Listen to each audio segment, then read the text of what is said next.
Hey guys, দেখো আজকে রাত্রে আমরা বেরিয়ে পড়েছি বাইরে ডিনার করতে। ঘরে করব না, তো দুজন মিলে বাস থেকে নেমে হাঁটছি, রেস্টুরেন্টে যাব। বাইকটা নিতে পারিনি, আজকে একটা ছেলে সন্ধ্যেবেলা বাইকটা অ্যাক্সিডেন্ট করে খারাপ করে দিয়েছে আমাদের। তো আমরা চলে এসেছি, রাত 11টা বাজে, এই রেস্টুরেন্টটায় চলে এসেছি। তো এটাই ফাঁকা পেয়েছি সামনাসামনি। তো আমরা বসে পড়েছি, মেনু কার্ড দেখছি, অর্ডার দেবো কি খাওয়া যায়।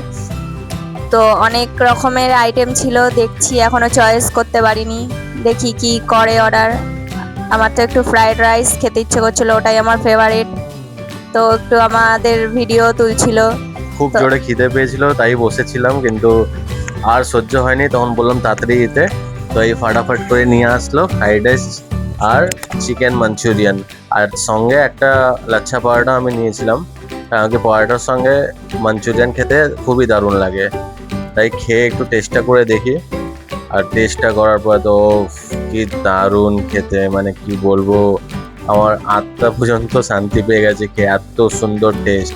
তো যারা বেলগেছিয়ার সাইডে থাকো, তো তোমরাও আসতে পারো সিপ অ্যান্ড ডাইন রেস্টুরেন্ট টালা পার্কে। চলো টাটা।